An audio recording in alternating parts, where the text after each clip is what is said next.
ठाकरेंच्या शिवसेनेचे नेते आमदार आदित्य ठाकरे बोलतायत, आपण थेट जाऊया। कोशिश की है जो खबरें आती है पूरे देश भर से हो या महाराष्ट्र से हो, फिर वो अनगिनत रेप्स की हो, महिलाओं के खिलाफ अत्याचार की हो, अर्बन डीके की हो, थाने की अभी आप देखो तो 7 दिन से कचरा नहीं उठा है।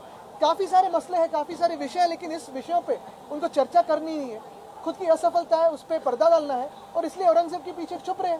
नागपुर जाने की वीडियो वायरल होता है के बाद में क्या औरंगजेब का इनको इतिहास खत्म करना है क्या?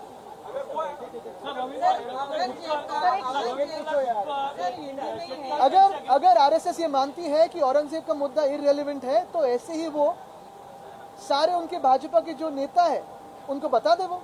और हम तो यही मानते हैं कि औरंगजेब का मुद्दा हो ही नहीं सकता है। अगर मुद्दा है, कब्र का मुद्दा है, तो एक दिन में प्रधानमंत्री महोदय निकाल सकते हैं। 2 दिन पहले भी स्वयं मुख्यमंत्री महोदय गए थे दिल्ली में, मिले थे प्रधानमंत्री महोदय से। क्या उन्होंने ये विषय उनसे बात की, चर्चा की? लेकिन सिर्फ राजनीति और जो खुद की असफलता है उसी को छुपाने के लिए इसी बात पे जा रहे हैं। शेतकऱ्यांचे विविध प्रश्न घेऊन मुंबईच्या दिशेने आंदोलन करत आले। शेतकऱ्यांचे विविध प्रश्न आम्ही पण तेच विषय मांडतो ना, आज पण तेच विषय मांडलेले आहेत, खालच्या हाऊसमध्ये असेल वरच्या दोन्ही विधानसभेत आणि विधान परिषदेत आम्ही पण विषय तेच मांडतोय। पण जे सरकार लाडकी बहीण 2100 करणार होती, ते कदाचित औरंगजेबाच्या बहिणीला तर 2100 द्यायला सुरू केलेलं आहे, पण आमच्या इथे लाडक्या बहिणींना 2100 मिळालेले नाहीयेत।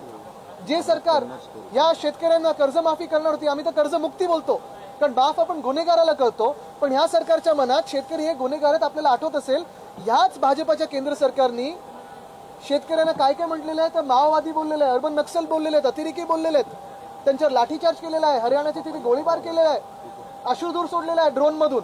आणि हेच सरकार होतं भाजपचं। त्यावेळी आम्ही स्वागत केलं होतं शेतकऱ्यांचं, त्यांना माओवादी वगैरे बोललो होतं, आम्ही जाऊन त्यांना भेटलो होतो। मुळात आज हे सगळी जी वचनं, तुम्ही 10च्या 10 ती वचनं, प्रमुख वचनं घ्या या युती सरकारची किंवा महाजुती सरकारची, कुठचं एक सुद्धा वचन या अर्थसंकल्पात आलेलं नाहीये। शिवाजी महाराजांनी जे शौर्य केलेलं आहे तर ते औरंगजेबामुळेच ते गाजलेलं आहे।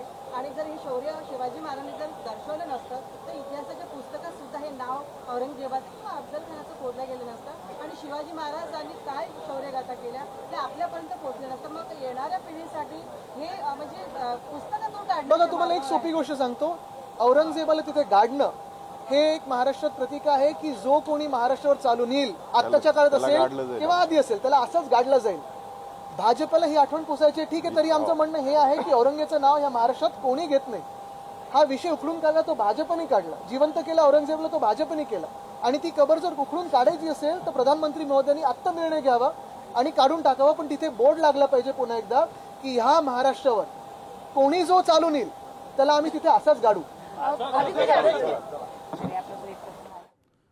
ठाकरेंच्या शिवसेनेचे नेते आमदार आदित्य ठाकरे बोलत होते। सरकारच्या मनात शेतकरी गुन्हेगार अशी प्रतिक्रिया आदित्य ठाकरे यांनी दिलेली आहे। तर सरकारच्या मनात आदित्य ठाकरे यांनी प्रतिक्रिया दिल्याप्रमाणे सरकारच्या मनात शेतकरी गुन्हेगार आहे।